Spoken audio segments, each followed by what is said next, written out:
Hello. आज हम लोग रविन्द्रनाथ टैगोर के बारे में देखेंगे। इनके बारे में अक्सर एग्जाम में पूछ लेता है, चाहे टीजीटी के एग्जाम्स हो, आर्ट के जो एग्जाम होते हैं और अदर कॉम्पिटिटिव एग्जाम्स में भी पूछ लेता है। तो टीजीटी के लिए तो बहुत ही ज़्यादा इम्पोर्टेंट है रविन्द्रनाथ टैगोर।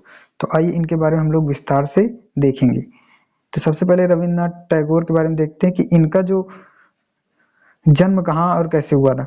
तो इनका जो जन्म हुआ 7 मई 1861 को जोड़ासांकू के महान एवं प्रतिभाशाली ठाकुर परिवार में रविंद्रनाथ का जन्म हुआ था। तो कब हुआ था? 7 मई 1861 को जोड़ासांकू के महान व प्रतिष्ठित प्रतिभाशाली ठाकुर परिवार में इनका जन्म हुआ था। इनके पिता का नाम क्या था? महर्षि देवेंद्रनाथ। अधिकतर ये क्या थे? अधिकतर धार्मिक कार्यों में व्यस्त रहते थे। आइए आगे देखते हैं। एवं अपना अधिकांश समय पर्यटन, देशाटन, साधना आदि में व्यतीत करते थे। देशाटन मतलब घूमने में, वह साधना में व्यतीत करते थे। रविन्द्रनाथ ने अपने चित्रों की आकृतियों को कल्पना के आधार पर बनाया है, यथार्थ पर नहीं। तो ये आपका इंपॉर्टेंट लाइन होता है कि उनकी जो चित्र बनाए थे उन्होंने कल्पना के आधार पर बनाया, यथार्थ व वास्तविकता के आधार पर उन्होंने नहीं बनाया था। आगे देखते हैं हम लोग। अपने चित्रों में उन्होंने वातावरण, आकृति और गहराई, इन तीनों तत्वों का मुख्य रूप से प्रयोग किया। किन तीन तत्वों का? वातावरण, आकृति और गहराई। प्रकृति चित्रण संबंधी उनके चित्र और भी आकर्षक हैं। तो यद्यपि उनकी आधार भूमि यूरोपीय है, छोटे बड़े सादे रंगीन सैकड़ों चित्र उन्होंने बना डाले। कुछ कलाकृतियों में उन्होंने रंगीन स्याही, फूल पत्ती, सब्जी के रस व जल रंगों का प्रयोग किया है। तो उनको किसका प्रयोग किया है? रंगीन स्याही का, फूल पत्ती, सब्जी के रस और जल रंगों का प्रयोग किया है। इसके बाद हम लोग देखें, लगभग 12 वर्षों में उन्होंने 2000 चित्र बनाए। 12 वर्षों में कितने चित्र बनाए? 2000। आगे देखते हैं। साक्षात्कार, व्यथित युगल, खिन्नावस्था, वेदना और सांध्यबेला आदि उनके नई शैली के चित्र हैं। तो इनको याद रखिएगा कि उनके नई शैली के चित्र क्या क्या हैं? साक्षात्कार, व्यथित युगल, खिन्नावस्था।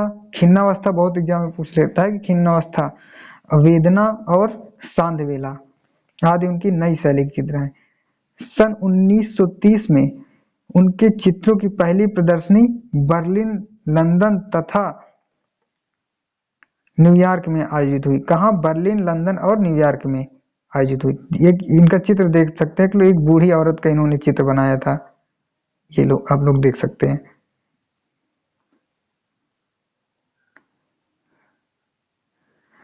देखिए इसके बाद देखते हैं।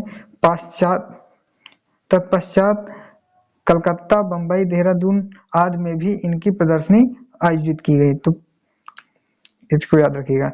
ललित कला अकादमी ने गुरुदेव के 40 चित्रों का एक एल्बम प्रकाशित किया। तो 40 चित्रों के इनके एल्बम का किसने प्रकाशित किया? ललित कला अकादमी ने, जिसमें 16 रंगीन और बाकी सादे चित्र हैं। जो 40 चित्र में से जो 16 चित्र थे वो क्या थे? रंगीन, कलर रंगीन थे, अब बाकी के जितने थे वो सादे थे। अपने अथक प्रयत्नों से सन 1930 ईस्वी में शांति निकेतन के प्रांगण में कला भवन की स्थापना की। तो ये बहुत ज्यादा इंपॉर्टेंट है कि कला भवन की स्थापना किसने की?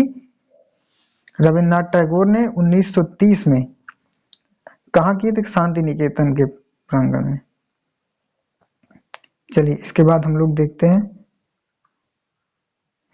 और इनके बारे में देख लेते हैं।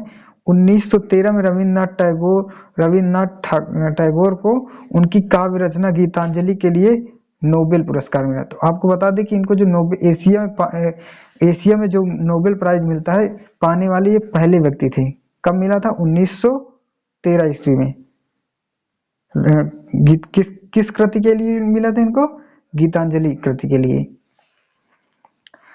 अब 1915 में उन्हें राजा जॉर्ज पंचम ने नाइटहुड की पदवी से सम्मानित किया। तो नाइटहुड की उपाधि उनको किसने दी थी? राजा जॉर्ज पंचम, ये इंग्लैंड के महाराजा थे। 1915 में जब वो भारत आए थे तो उन्होंने उनका स्वागत किया था, तो इससे वो खुश होकर उन्होंने इनको नाइटहुड की उपाधि दी थी 1915 में। लेकिन इन्होंने क्या किया था कि 1919 ईस्वी में आपको पता है कि जलियांवाला बाग हत्याकांड हुआ था, तो उससे दुखी होकर इन्होंने यह उपाधि को, नाइटहुड की उपाधि को त्याग दी थी। इसको ध्यान रखिएगा। चलिए इसके बाद देखते हैं इनकी प्रमुख रचनाएं। इनकी प्रमुख रचनाएं कौन कौन सी हैं, इसको ध्यान रखिए। पहली तो गीतांजलि, इसके लिए उनको नोबेल पुरस्कार मिला है 1913 ईस्वी में। एशिया में नोबेल पाने वाले पहले व्यक्ति थे रविन्द्रनाथ टैगोर, साहित्य के क्षेत्र में इनको मिला है। दूसरी कृति है पूर्वी प्रवाहिन, और अगली है शिशु भोलानाथ, महुआ, वनवाड़ी, परिशेष, पुनश्च, वीथिका शिलालेखा, वीथिका शेष लेखा, चोखेर बाली, क्या है चोखेर बाली।